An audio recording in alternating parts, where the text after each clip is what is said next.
So when I was making my top 10 anime list for 2023 all the way back last year, there was one anime that I put on that list that I said is one of the best video game anime I've ever seen, and that was Shangri-La Frontier. Now before I continue with this video, if you like anime content, please consider liking this video and subscribing.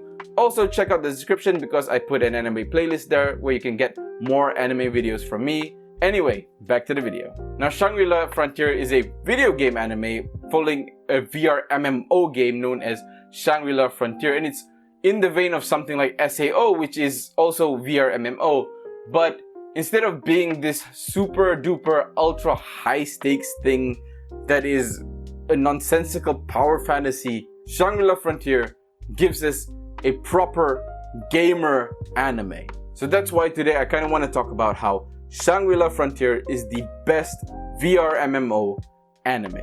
So yeah, the Isekai slash VRMMO genre kind of exploded in popularity when SAO came out, and since then we've just seen hundreds and hundreds of Isekai, even some that kind of work with the similar premise of SAO, with gamers being trapped in the game world, something like Overlord or Log Horizon, and we've seen a ton of these over the years and we've kind of become desensitized. Like, occasionally an anime that follows people being isekai'd in a video game comes along and kind of changes things up, but mostly it's kind of been incredibly generic for the most part.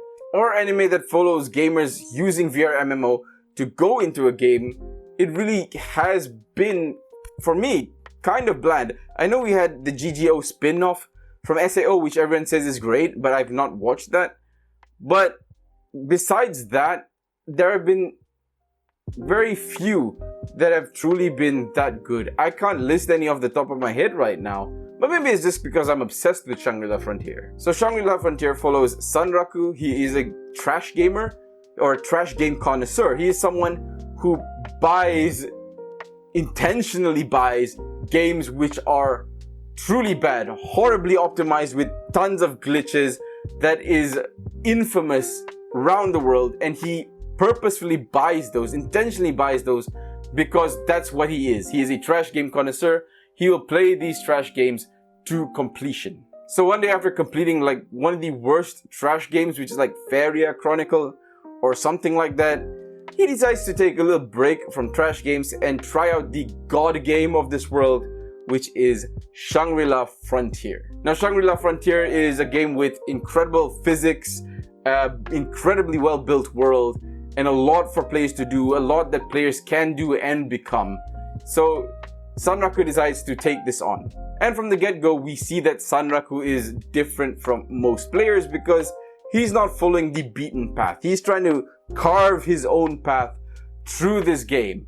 And the thing is, he's able to do that because he's used to playing games with such bad physics and such bad responsiveness to his sort of like, I don't know, electrical signals in his brain that tell you to move. I don't know how the whole VR system works, so we're going with that. Like the signals from his brain that tell you to move, how you should move, in what direction. And with buggy games, you can just glitch out at any moment. And with those kind of games that he's played, he's kind of used to things being a bit laggy and a bit buggy. But when you come into the god game, the best game in the world at the moment, everything is buttery smooth. Everything moves as he wants to, at his exact whim. And because of that, he's developed some incredible reflexes and incredible sort of gamer skills. I'm not talking about these skills in the game, but just like general skills of how to approach a game, how to fight a boss. And that's what allows him to carve his way through the world, his own path through Shangri-La Frontier. And I think that's the first point that makes Shangri-La Frontier the best VRMMO anime for me, is just that Sanraku is not some great destined savior. He's not some OP protagonist that pulls whatever shit out of his ass he needs to win the fights that he does. Because when he comes up against strong bosses, he is using strategy. Any of you who have played like the Souls games and who've suffered through Souls-likes, you know that when it comes to tough bosses, you've got to take a step back. You've got to analyze what your boss is doing. You gotta read their patterns, you gotta read their movements, and you gotta just get good in order to beat the bosses in those games. And for Shangri-La Frontier, it's kind of similar. You just have to know the game mechanics, how to use the game mechanics to your advantage, your own reflexes, your own skills as a gamer, and also some of the skills in game and how you were to manipulate that in order to beat these bosses. And that's what makes Shangri-La Frontier great. Sanraku is a good player because he has these skills. It's not some random ass pull, and it is clearly demonstrated that he's analyzing the attack patterns of the enemy.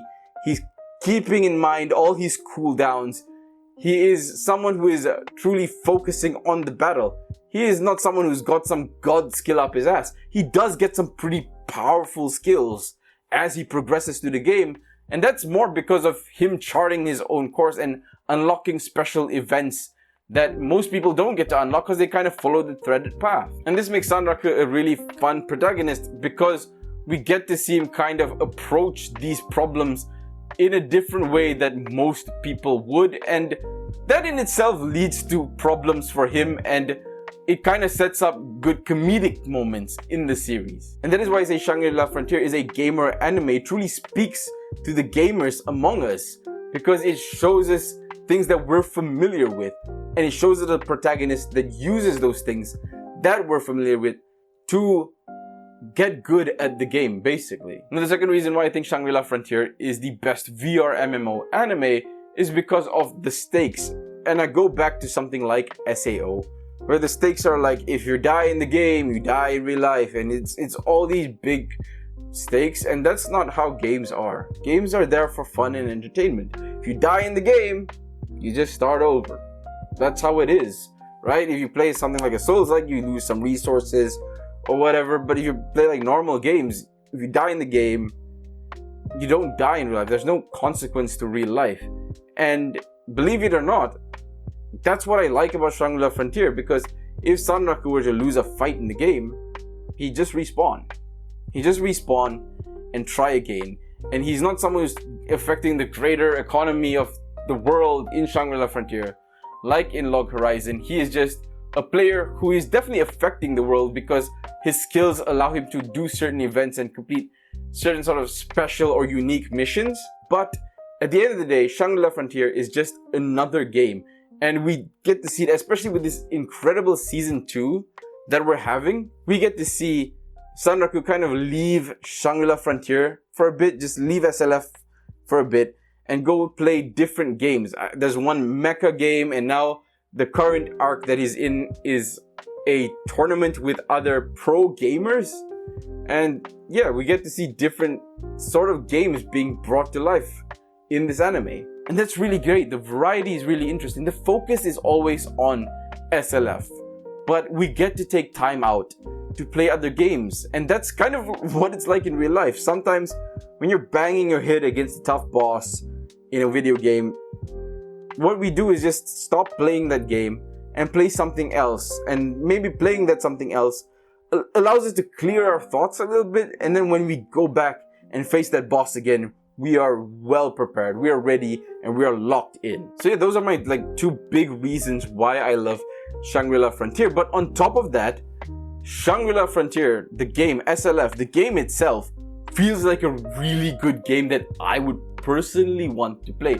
I wouldn't play it the same way Sanraku does, but the world of the game is really, really well fleshed out. The world building for this game is incredible, and it makes you want to explore the lore behind the world, because there is a deeper lore in this game, and our protagonist Sanraku and his teammates and his party members and his friends are kind of exploring this world and kind of exploring that lore behind. There is a little deeper lore, and we're not privy to it just yet. That is on behalf of the devs and anyone who's read ahead in the manga or light novel, whichever this was adapted from.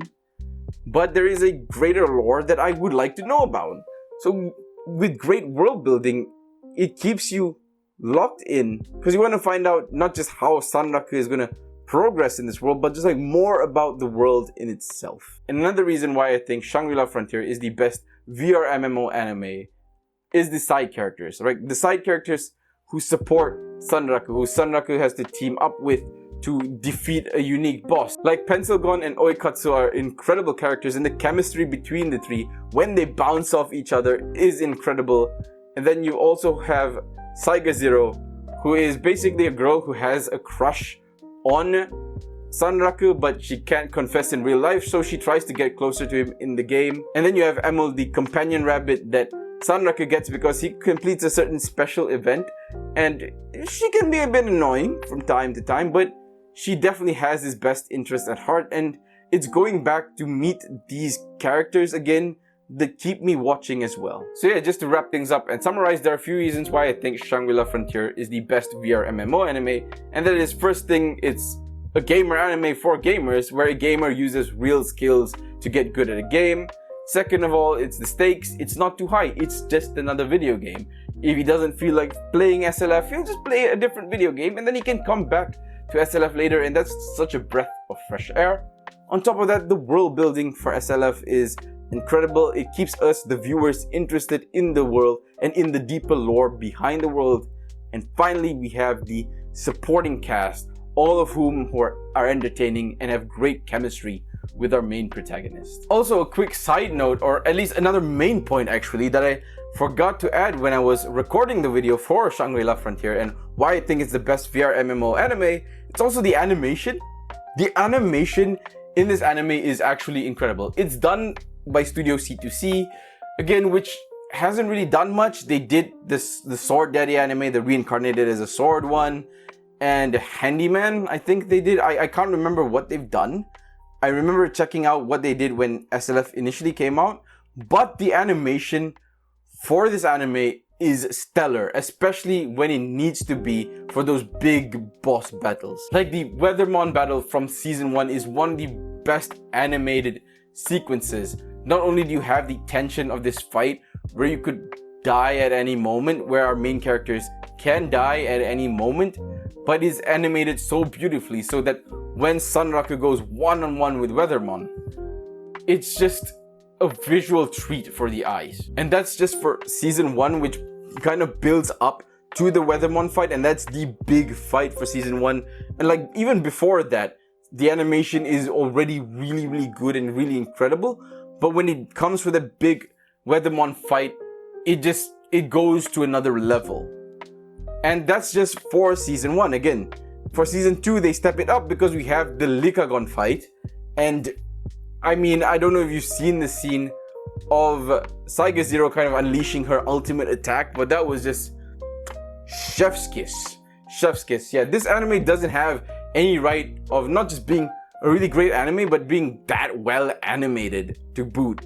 So yeah, that's just another point to add onto Shangri-La Frontier for why it is the best VRMMO anime. So yeah, that's pretty much it on my thoughts for why Shangri-La Frontier is the best VRMMO anime.